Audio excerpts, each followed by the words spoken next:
Ibu, saudara, saudari, anak-anak, cucu-cucu, shalom. Tuhan berkati. Selamat pagi, kita berjumpa di dalam pagi hari ini untuk belajar tentang firman Tuhan. Oleh karena itu, marilah kita sebelum menerima firman Tuhan, kita akan bersama-sama bersaat teduh di dalam doa. Kami akan pimpin doa. Terima kasih Allah Bapa yang Maha Pengasih dan Penyayang. Engkaulah sumber berkat. Engkaulah yang menjadikan seluruh bumi dan segala isinya. Di pagi hari ini kami mengucap syukur karena Engkau selalu melindungi kami di dalam istirahat kami. Dan Engkau bangunkan kami di pagi hari ini dengan kesegaran dan kesehatan yang daripadamu. Terima kasih Tuhan Yesus, terima kasih Allah Bapa, terima kasih Roh Kudus. Sertailah kami, mari Roh Kudus kiranya Engkau bekerja bersama-sama dengan kami. Kami hendak mempelajari kebenaran firman Tuhan. Tuntunlah kami, hadirlah Engkau di tempat ini. Di dalam nama Tuhan Yesus Kristus, kami berdoa dan mengucap syukur. Amin.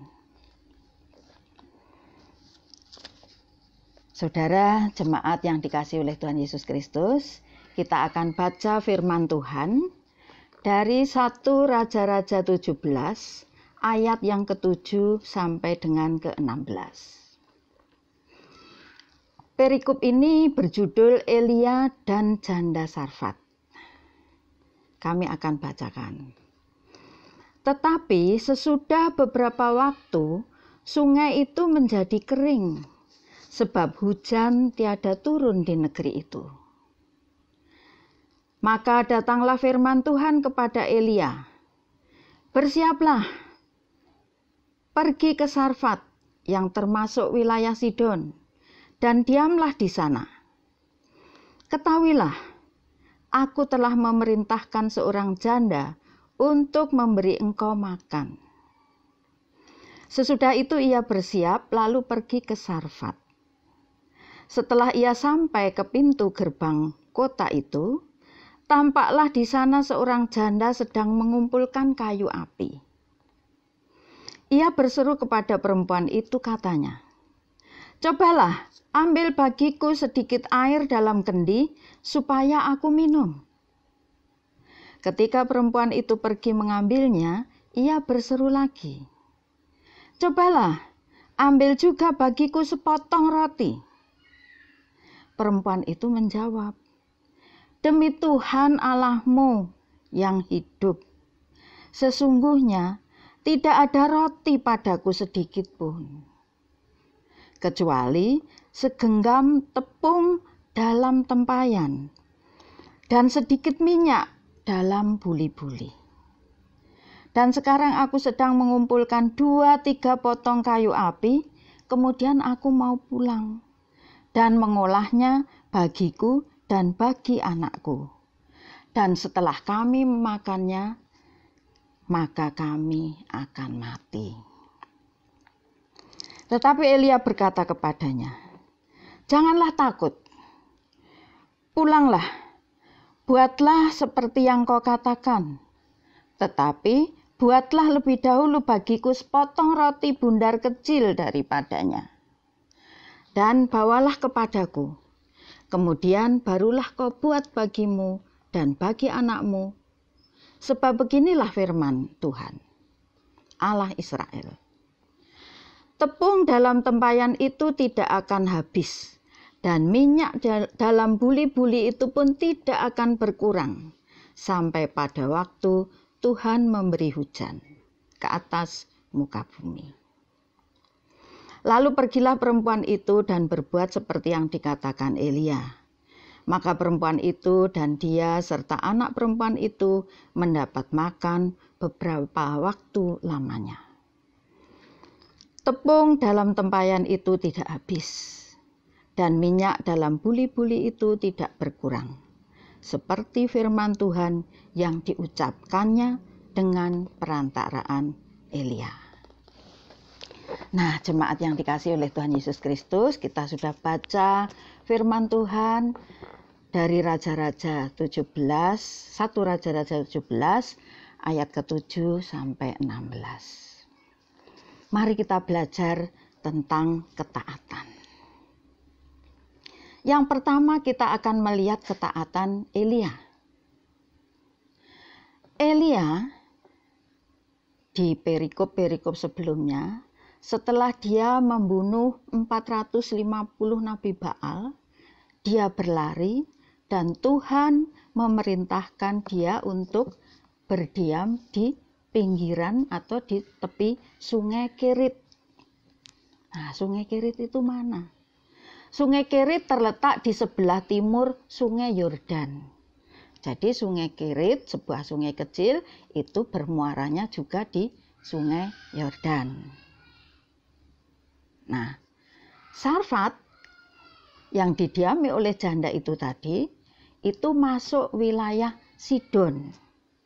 Wilayah Sidon itu di Venesia. Letaknya di pesisir tepi Laut Tengah. Nah, wilayah Sidon ini bagaimana? Wilayah Sidon ini adalah wilayah yang didiami oleh orang-orang kafir, orang-orang yang menyembah Baal. Nah, Elia berjalan dari Sungai Kerit ke wilayah Sidon, ke Sarfat yang dituju, itu sangat jauh sekali. Dan dia berjalan. Ini ketaatan Elia. Apa yang diperintahkan oleh Tuhan, dia jalankan, dia lakukan. Nah, kemudian mari kita lihat bagaimana ketaatan janda Sarfat.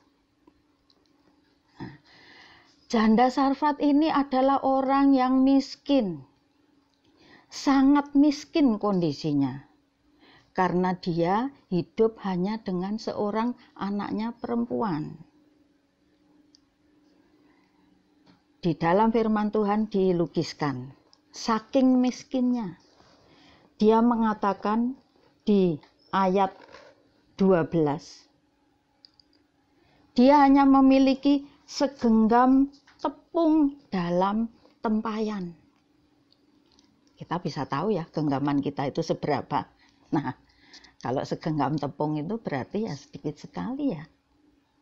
Kemudian juga dia punya minyak untuk menggoreng itu hanya dalam buli-buli. Nah, kalau orang menyebut buli-buli itu mesti kecil. Tidak ada buli-buli kok besar ya. Jadi buli-buli itu mesti kecil. Hanya sedikit minyak di dalam buli-buli. Sangat miskinnya. Dan untuk memasak dia tidak punya apa-apa. Makanya dia mencari kayu bakar, kayu-kayu yang kering untuk dibakar, untuk nanti bisa dipakai untuk memasak roti dengan minyak tersebut. Nah, saking miskinnya itu, dia nyaris putus asa.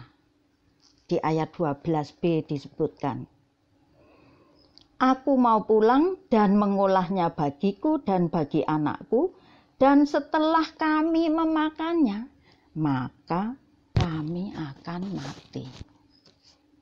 Nah, saking miskinnya, karena roti yang diambil dari tepung segenggam dan minyak sedikit dibuli-buli itu, kalau diolah untuk 2 orang saja tidak kenyang. Pasti segera mati kelaparan. Nah, ini lagi. Iman dan ketaatan janda Sarfat ini diuji. Dia mendengar bahwa Nabi Elia, abdi Allah, mengatakan di ayat 14, saya bacakan. Sebab beginilah firman Tuhan, Allah Israel. Tepung dalam tempayan itu tidak akan habis, dan minyak dalam buli-buli itu tidak akan berkurang. Nah, janda Sarfat ini adalah orang penduduk Sidon. Berarti kita semua tahu bahwa mereka tidak menyembah Tuhan Allah. Mereka menyembah Baal. Tetapi dia percaya kepada Nabi Elia. Nabi Elia yang diutus oleh Tuhan memberikan firman bahwa tepungmu yang segenggam itu tidak akan habis. Minyakmu yang di dalam buli-buli yang hanya sedikit, kalau bahasa Jawa itu seceret gitu ya, tidak akan berkurang. Dia mempercaya itu. Dia berani mengambil resiko. Ini adalah iman yang kuat, membuahkan ketaatan. Dia berani ambil risiko. Dia berani menukarkan hal yang pasti. Hal yang pasti, hal yang tampak. Apa itu hal yang pasti? Hal yang pasti bahwa dia akan bisa membuat roti. Ditukar dengan hal yang tidak pasti. Hal yang tidak tampak. Apa itu? Janji Allah melalui Nabi Elia. Bahwa tepung di dalam tempayan tidak akan habis. Minyak dalam buli-buli tidak akan berkurang. Mungkin dia berpikir begini, daripada aku makan sendiri roti yang kubuat dari tepungku itu nanti dengan anakku, tentunya aku juga akan mati.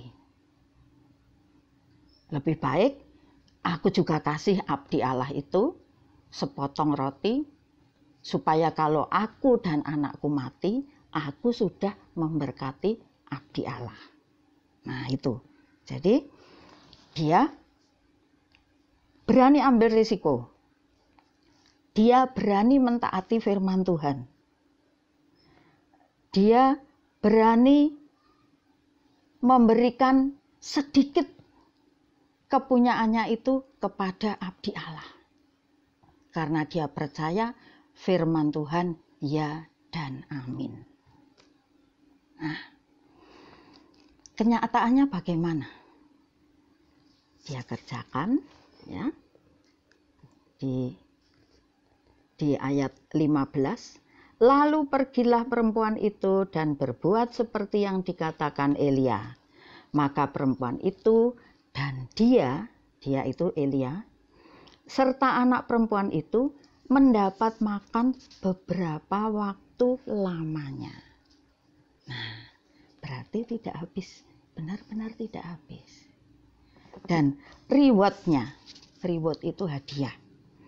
Hadiah dari ketaatan janda Sarfat ini apa? Kita bisa baca di ayat 16. Tepung dalam tempayan itu tidak habis, dan minyak dalam buli-buli itu tidak berkurang. Seperti firman Tuhan yang diucapkannya, nyanya huruf besar ya, dengan perantaraan Elia. Nah, ini ketaatan janda Sarfat yang benar-benar punya iman yang tebal, sehingga dia beroleh berkat. Dia tidak hanya menerima berkat jasmani, yaitu makan minum, tetapi dia memperoleh berkat rohani. Karena ketaatan dan imannya kepada Tuhan, dia diselamatkan. Nah, itu yang menjadi contoh ketaatan yang kedua. Nah, sekarang bagaimana contoh yang ketiga? Ya, contoh yang ketiga, teladan ketaatan Tuhan Yesus Kristus. Ya, Tuhan Yesus Kristus itu sudah mendapat perintah dari Bapanya, Allah Bapa, bahwa engkau turun ke dunia bukan untuk bersenang-senang, bukan untuk menjadi raja, tetapi engkau akan menderita. Engkau akan dibunuh dan engkau akan disalibkan. Engkau akan mati. Wah, bagaimana ini? Apakah ketaatan Tuhan Yesus itu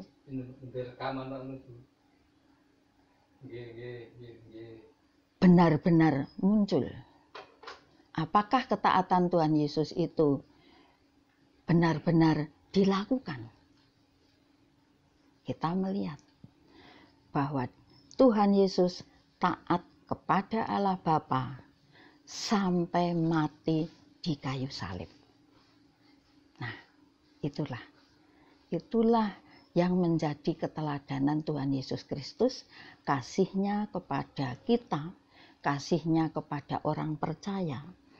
Orang-orang yang percaya kepada Tuhan Yesus Kristus itu ditebus dosanya. Karena kita semua tahu bahwa Tuhan Yesus Kristus itu tidak pernah berbuat dosa. Dia tidak berdosa karena dia tidak melakukan hal yang menentang kehendak Allah Bapa. Tetapi dia tahu, kita tahu ya dulu pada waktu Tuhan Yesus di Taman Getsemani, yang diceritakan di situ bahwa air matanya, keringatnya meleleh sampai seperti darah. Nah, itu Tuhan Yesus sempat bernegosiasi dengan Allah Bapa. Yaitu manusianya Tuhan Yesus. Kalau boleh, cawan ini lalulah daripadaku. Kalau boleh. Tapi bagaimana? Tuhan Yesus taat. Tetapi bukan kehendakku yang terjadi. Kehendakmu lah Bapa yang terjadi. Nah, itu ketaatan Tuhan Yesus. Nah, sekarang kita sebagai pengikut Kristus ini, apa kita bisa meneladani ketaatan Tuhan Yesus ini? Apakah kita bisa? Coba, mari kita lihat kondisi keadaan Indonesia saat ini. Itu sedang dalam masa pandemi COVID-19. Semua orang tahu bagaimana harus menyikapi. Sekarang ini malah sudah banyak kota-kota yang beranjak ke new normal. Ya, normal dengan cara baru. Nah, normal dengan cara baru itu yang bagaimana? Ada aturan dari pemerintah. Nah, sekarang kita akan tunjukkan bagaimana ketaatan kita orang Kristen kepada pemerintah, kepada aturan pemerintah. Di situ diatur stay at home. Nah, apa itu stay at home? Wah, nganggo bahasa Inggris barang ya. Stay at home itu diamlah di rumah.